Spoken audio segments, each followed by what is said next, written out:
ఐటీలో ఎంట్రీ కావాలా? Trainee software engineer గా అజా కోడింగ్ ట్యూటర్ లో 2 వీక్స్ ట్రయల్ పీరియడ్ లో వెంటనే చేరండి. డ్రగ్స్ గురించి ఈ రోజు కొత్తగా వచ్చింది హేమయం కాదు. ఇండస్ట్రీ గురించి దాదాపు చాలా రోజుల నుంచి చాలా మంది మీద జరుగుతూనే ఉంది. మీకు తెలుసు కదా అది ఎన్నిసార్లు ఎంతమంది పోయేస్తున్నారు విచారణకి వెళ్ళొస్తున్నారా లేదా వెళ్ళొస్తున్నారా లేదా మీరు చెప్పండి, వాస్తవం చెప్పండి. బయట వాళ్ళు ఎంతమంది వెళ్తున్నారు రోషన్? ఎంతో మంది వెళ్ళొస్తున్నారు ఇండస్ట్రీ ఎంతో మంది కాదు, ఇండస్ట్రీలో వేల మీద లెక్క ఇండస్ట్రీలో ఒక్కళ్ళు తప్పు చేస్తే అది మొత్తానికి మీడియా వాళ్ళు ఒక్క తప్పు చేస్తే మీ ఛానల్స్ అన్ని తలదించుకోవట్లేదా? అది నేను చెప్తున్నాను కదా, అది నేను చెప్తున్నాను కదా. ఆ రోజు అడిగిన తర్వాత నేను సమాధానం చెప్తా. ఆ రోజు మీరు వీడియో పెట్టడమే తప్పు. నేను గడ్డి తిన్నాను, నేను గడ్డి తిన్నాను, ఫామ్ హౌస్ లో ఉన్నాను అనే ఒక హైడ్రామా ఎవరు స్టార్ట్ చేసింది? కరెక్టే. నీకు తెలుసా నేను అక్కడే ఉన్నానని? మీరు ఎక్కడున్నారో నేను చెప్పట్లా, మీరు బెంగళూరులో ఉన్నారో నేను చెప్పట్లేదు. నేను ఎక్కడున్నానో అక్కడ గురించే మాట్లాడాను. ఈ రోజు మీరు అసలు మీరు రేవ్ పార్టీకి వెళ్ళలేదు, ఆ పార్టీలో పార్టిసిపేట్ చేయలేదు, మీరు పోలీస్ స్టేషన్ కి వెళ్ళలేదు. ఓకేనా? నేను పోలీస్ స్టేషన్ కి వెళ్ళలేదు అంటలేదు, మాట్లాడతాను. నేను ఒక్కదాన్నే వెళ్ళా ఇక్కడి నుంచి, హైదరాబాద్ నుంచి పోలీస్ స్టేషన్. తెలుసా ఎందుకు వెళ్ళాను? ఈ పెడితే మీడియా వాళ్ళు డబ్బులు ఇచ్చి హేమ మేనేజ్ చేసింది అని వీళ్ళు మాట్లాడి వీడియోని పదే నేను ఎవరి దగ్గర నా పేరు బయటికి రివీల్ చేస్తే, నా ఫోటో బయటికి రివీల్ చేస్తే నేను సూసైడ్ చేసుకొని చచ్చిపోతానని బెదిరించారా లేదా? ఎవరిని? డిపార్ట్మెంట్. నేను బెదిరించదా అన్న? అంటే డిపార్ట్మెంట్ బెదిరిస్తే బెదిరిపోతుందా ఏంటి రోజు? బయటికి వచ్చింది అది కూడా. అది ఎవడేశాడు? మళ్ళీ అగైన్ ఎక్కడికి వస్తున్నావు? మళ్ళీ మీడియా దగ్గరికి వస్తున్నావు. హేమ చచ్చిపోయే టైపా? ఇన్ని సంవత్సరాలు ఇండస్ట్రీలో చూస్తున్నావు, పిరికిదాన్నా? నిజంగా చచ్చిపోయేదాన్ని. ఎప్పుడు తెలుసా? పాజిటివ్ వేశారు చూడు ఆ రోజు. నేను ఒక్క రికమెండేషన్ అడగల, చిచ్చి లేదు కాదు, నేను ఒక్క రికమెండేషన్ అడగల, ఒక్కడికి ఫోన్ చేయలా, ఒక్కళ్ళని హెల్ప్ అడగల. ఎందుకంటే నేను జెన్యూన్, నేను తప్పు చేయలేదు. ఈవేళ కాకపోతే రేపు బయటకు వస్తుంది. నెక్స్ట్ డే 300 కాల్స్ మాట్లాడాను నేను. సండే మాట్లాడా 500 కాల్స్, మండే 300 కాల్స్ మాట్లాడా. మీ మీడియా వాళ్ళతోనే అన్ని కాల్స్ మాట్లాడాను. ఓకే, ఎక్కడ దిగలేదు. వస్తాను, ఎవరికైనా అన్యాయం జరిగితేనే నేను వస్తాను కదా. అలాంటిది నాకు అన్యాయం జరుగుతుంది, నేను వదులుతానా? డెఫినెట్ గా వస్తాను అన్నా నేను. ఒక్కళ్ళైనా వచ్చి హేమ ఇలా చెయ్యదు, మేము నమ్మం, హేమ కాదు అది అని ఒక్కళ్ళన్నా మాట్లాడారా? ఒక్కళ్ళన్నా మాట్లాడారా? ఎందుకు మాట్లాడాలి? ఎవరితో మాట్లాడాలి? ఎవరితో మాట్లాడాలి? ఎవరితో మాట్లాడాలని అడుగుతున్నా. ఎవరితో అయినా నాతో మాట్లాడారు. వాళ్ళ సోషల్ మీడియా వాళ్ళ ప్లాట్ఫామ్ ఎందుకు చేయాలి? అప్పుడు కూడా మీకే పండగ చేయాలా? మీకే పండగ చేయాలా? మీకే పండగ చేయాలి. హేమ తప్పు చేయదు, హేమ చాలా మంచి చేయదు. హేమ గురించి ఇందాక నేను అడిగా, కళ్ళలో కళ్ళు పెట్టి చూసి అన్నారు కదా, మీ హేమక్క బట్టలు ఇప్పుకుని అక్కడ ఉందంటే నువ్వు నమ్ముతావా అని అడిగా. ఏం చెప్పా? నేను రేవ్ పార్టీ మీనింగ్ అడుగుతున్నాను, మీ గురించి కాదు కదా. నేను అడిగా నేను నా క్వశ్చన్ నేను అడిగా, నువ్వేం చెప్పావు? ఉండదా అనా లేదా? సో అందరూ అంతే. అసలు నేను డ్రింకే చెయ్యరు, నాకు తెలుసు. ఓకే, డ్రింక్సే చేయను దాన్ని డ్రగ్స్ దాకా ఎలా వెళ్తాను? కడుపు కాలిపోతుంది, ఏం చేయాలి అర్థం కదా. అలాంటిది. సో ఇన్ని బురదలు చల్లేసి అక్కడ నేను కాదు, ఆ అమ్మాయిని నేను కాదు, నువ్వేమో ఎలా మాట్లాడుతున్నావు అంటే నేను యాంకర్ని, సుమన్ టీవీ నాది అన్నట్టు చెప్తున్నావు. అంటే ఓనర్ అని నిన్ను గౌరవం చెప్పట్లా. నీ పక్షాలు కూడా మాట్లాడాను. కాదు కాదు, నెయిల్ పాలిష్ చూడండి, నెయిల్ పాలిష్ చూడండి నేను మాట్లాడాను. న్యాయం వైపు కూడా ఉంటాను, న్యాయం వైపు ఉంది కదా. సరే, నాకు బ్లడ్ శాంపిల్స్ వాళ్ళ దగ్గర లేవు అని అన్నా. కావాలంటే ఆ వీడియో కూడా వేయండి. హాస్పిటల్ నుంచి వచ్చే 3వ తారీఖున లేవయ్యా బాబు, ఇప్పుడే తీసుకుంటున్నారు నా శాంపిల్స్, అవి రావడానికి 4 రోజులు పడుతుంది, అప్పుడే మీరు ఎలా వేస్తారు అని అడిగా. మరి ఒక్కళ్ళైనా మీ మీడియా వాళ్ళు అరే ఆ పిల్ల అడిగింది నిజమే కదా, శాంపిల్సే లేవంట, అక్కడ చుట్టూ పోలీసులు ఉన్నారు, నేనేమి సీక్రెట్గా ఇలా చెప్పలేదు. ఆవిడ పోలీస్ ఆఫీసర్ ఇలా మోస్తుంది నన్ను, ఇట్లా కొట్టాను ఆవిడ చెయ్యి ఇట్లా అని నేను మాట్లాడుతూ వచ్చాను నేను. సో వాళ్ళందరి ముందు నేను చెప్తున్నాను, నా శాంపిల్స్ లేవు, నా బ్లడ్ శాంపిల్ వాళ్ళ దగ్గర లేదు, ఇప్పుడే తీసుకుంటున్నారు, మీరు రాంగ్ న్యూస్ వేస్తున్నారు అని అడిగినప్పుడు అరే నిజమా రాంగ్ న్యూస్ వేస్తున్నారని ఒక్క ఛానల్లోడన్నా, నా చుట్టూ ఉన్న సంగతి పక్కన పెట్టేద్దాం అబ్బా, మీ ఛానల్ నేను మీతోనే మాట్లాడుతున్నాను కదా, ఛానల్తోనే మాట్లాడాను కదా, ఒక్కళ్ళైనా అదే శాంపిల్సే లేవంట పాజిటివ్ ఎలా వచ్చిందని ఒక్కళ్ళు అనుకున్నారా? నేనైతే ఇష్యూ జరిగిన రోజు ఫోన్ చేశాను కదా. నువ్వు ఫోన్ చేసావు బంగారం, నువ్వు ఫోన్ చేసావు, 100% ఫోన్ చేసావు. నువ్వే కాదు, నువ్వు మరి మీడియాలో చెప్పాలిగా మా హేమక్ అలాంటిది కాదని. ఎందుకు హేమక్ అలాంటిది కాదని నేను ఎలా చెప్తాను కదా? ఎలా చెప్తాను చెప్తావు? మీరు చెప్పండి. కదా ఇప్పుడు మరి నేను చెప్తాను నేను అలాగే అందరూ నేను కానీ చెప్తాను. నువ్వు నాకు ఇప్పుడు పర్సనల్ తప్పు- నేను త- డైల్యూట్ మీ- అవుతుంది. ఒక్క నిమిషం మీరు డ్రగ్స్ తీసుకున్నారనో లేకపోతే మందు తాగుతున్నారో నేను అనలేదు. ఉమ్. మీరు అక్కడ ఇన్వాల్వ్ అయి ఉన్నారో లేదనేది చాలా నేను ఇంపార్టెంట్, వెళ్ళానని చెప్తున్నా చాలా ఇంపార్టెంట్. నేను వెళ్ళాను. ఎస్, ఇప్పుడు that 10 is మంది birthday 10 మంది party. దొంగలతో ఉంటే ఆ, 9 మంది దొంగలతో ఒకటి కలిసి ఉంటే ఆ. 10 మందిని దొంగలు అంటామా, ఆ. లేకపోతే వీడు మంచోడ్రా వీళ్ళు 9 మంది దొంగలు అంటావా? ఒక్క నిమిషం ఉండు. ఎస్, ఆ 9 మంది దొంగలు ఇది ఒక్కటి మంచిది అని ఎవరు తేల్చాలి?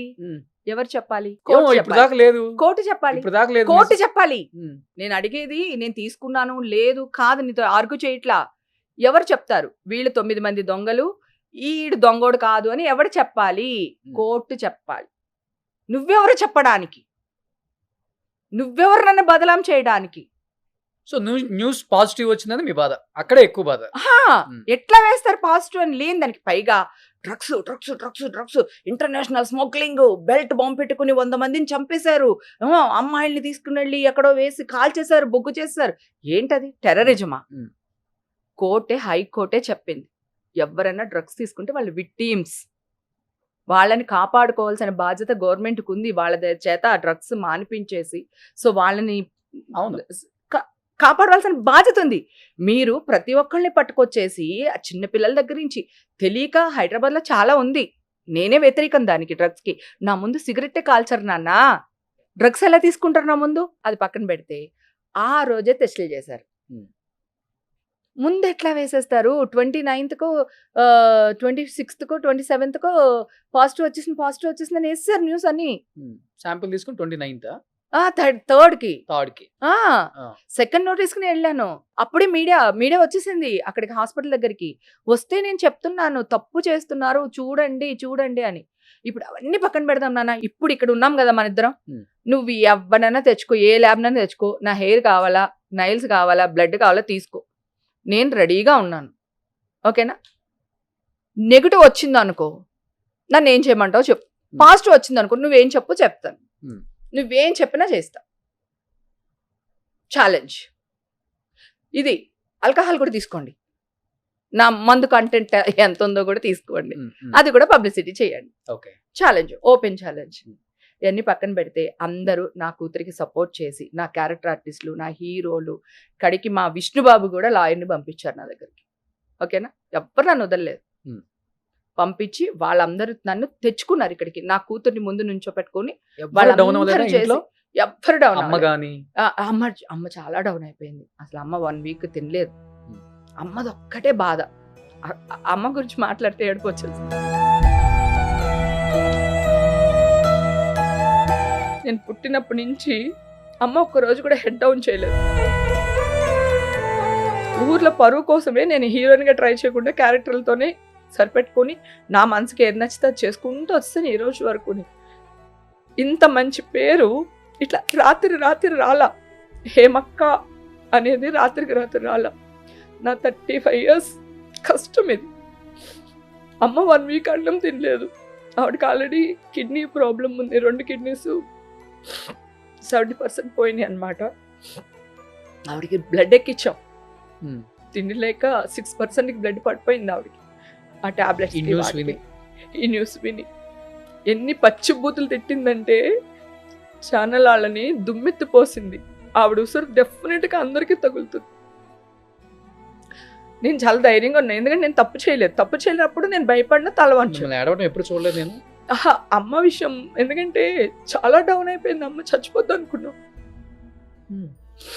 చాలా. అప్పుడు ఎంత నేను హెడ్ స్ట్రాంగ్ అయినా కూడా ఎక్కడో కొడుతుంది కదా, ఇంత పరువు పోయింది అనే ఉంటుంది కదా. ఒకవేళ నేను చచ్చిపోయాను అనుకో, సో ఈ ఛానల్ వాళ్ళందరూ నా శవం మీద కూడా రేటింగ్ అనే డబ్బులు ఏరేసుకుంటారు కదా అనిపించింది ఒక స్టేజ్లో. అంటే నా చావును కూడా వీళ్ళు అమ్మేసుకుంటారు, అది కూడా బ్యాడ్గా వేసేసి. అమ్మ విషయంలో తమ్ముడు బాగా ఏడ్చేశాడు. ఎంత ఏడ్చాడంటే అసలు అక్కడ అందరి మీద పరువు నష్టం దాబా చేస్తాను అది ఇదని చాలా గోల పెట్టేశాడు తమ్ముడు. అసలు నేను ఊరి కోసమే హీరోయిన్గా యాక్ట్ చేయలేదు. అంటే 2 సినిమాలు యాక్ట్ చేస్తాము, ఫ్లాప్ అయిపోయినాయి అనుకో, క్యారెక్టర్స్ రావు, హీరోయిన్గా చేయలేము. ఓడిపోతాం కదా అని క్యారెక్టర్సే చేస్తూ వచ్చాను ఈ రోజు వరకు. ఇంత రిమార్క్ లేదు నాకు ఈ 35 years. కేవలం పరువు కోసమే ఒక్క బతికావు నిమిషం. కదా. పరువు కోసమే, ఈ రోజు కూడా పరువు కోసమే బతికా, లేదా చచ్చిపోయేదని. అమ్మ నా కొడుకులు వీళ్ళు మళ్ళీ నా శవం మీద కూడా చిల్లర ఏరేసుకుంటారు వీళ్ళు అనిపించింది నాకు. అమ్మ ఇప్పుడు అమ్మ ఇప్పుడు పర్లేదు, బాగానే ఉన్నారు. బాగున్నారా? బాగానే ఉన్నారు. నాకు పరువు అంటే ప్రాణం నాన్న. హేమక్కలాగా ఉండాలి అనుకుంటారు అమ్మాయిలు చాలా మంది. చాలా ఇంటర్వ్యూలు కూడా చాలా మంది చెప్పారు. నాకు ఆర్టిస్ట్లే నువ్వు నా రోల్ మోడల్వే, నువ్వు ఇలా ఉంటావు, బాగుంటావు, ఇట్లా డ్రెస్ చేస్తావు, నిన్ను చూసి మేము చేస్తున్నాము అని. నేను అందరికీ ఫుడ్ పెడతాను కదా. సో ఇప్పుడు నువ్వు మా ఇంటికి వచ్చావు అనుకో, నీకు అది నచ్చింది మాట వరుసకి, అరే ఇది బాగుంది అంటే కనుక నేను ప్యాక్ చేసి ఇచ్చేస్తాను నీకు అనమాట. అంటే ఇంకా ఉందా లేదని చూడను. నా చాలా క్లోజ్ క్యారెక్టర్ ఆర్టిస్టులు నా ఫ్రెండ్స్ కూడా నిన్ను చూసి నేర్చుకున్నానే ఇచ్చేయడం, నిన్ను చూసి నేర్చుకున్నామే పెట్టడం, నిన్ను చూసి నేర్చుకున్నామే సపోర్టుగా ఉండాలి అని. ఇలా కొన్ని వందల వేల మంది అన్నారు. గర్ల్ ఫ్రెండ్ అని చెప్పడం చాలా ఈజీ, లేకపోతే ఎక్స్ అని చెప్పడం చాలా ఈజీ. ఎవడైనా అక్క అని పిలుస్తాడా ఒక అమ్మాయిని? అది క్యారెక్టర్ ఆర్టిస్ట్ని పిలుస్తారా? ఇండస్ట్రీలో ఆల్రెడీ మాకు చాలా ఆడవాళ్ళు, ఎస్పెషల్లీ ఆడవాళ్ళకి చాలా చెత్త పేరుంది. సో ఇన్ని కోట్ల మంది నన్ను అక్క అని అడాప్ట్ చేసుకున్నారంటే రాత్రికి రాత్రి చేసుకుని ఉంటారా? ఒక్క క్షణం ఆలోచించారా న్యూస్ వేసే ముందు? మనుషులేనా అనిపించింది ఒక స్టేజ్లో. పళ్ళు కూడా కడుక్కొని ఎవరు తెలుసా? పొద్దున్న 6 గంటల నుంచి మొదలు పెట్టేస్తారు ఫోన్లు. లేకపోతే ఇల్లు ఎక్కడుంది వచ్చేస్తాము. చాలా మంది, నువ్వు ఇందాక అన్నావు చూడు, నువ్వు కూడా ఒకళ్ళిద్దరిని ఇంటర్వ్యూ చేసావు కదా.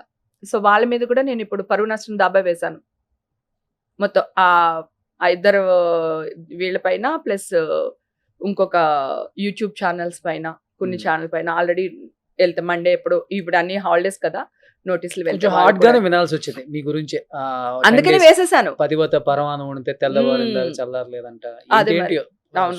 సో అదే సాంప్రదాయాన్ని సుప్తిని నేను అసలు ఇది మాత్రం ఒప్పుకోను. నేను అసలు సాంప్రదాయాన్ని కాదు, నేను సుప్పిని అంతకంటే కాదు. డెవిల్, రాక్షసి, గట్టిగా చెప్తున్నా ఈ విషయం. నేను అసలు కాదు. నా జోలికి మామూలుగా గోరెట్టి గోకితేనే గొడ్డలతో నరికేసే టైపు. అలాంటిది నా మీద గొడ్డలు విసిరేస్తే ఊరుకుంటానా నేను? కానీ నా నోట్తో వాళ్ళ పేర్లు తీసి పెంచడం ఇష్టం లేదు నాకు. సో వాళ్ళందరి మీద కోర్టులో తేల్చుకుంటా వాళ్ళతో.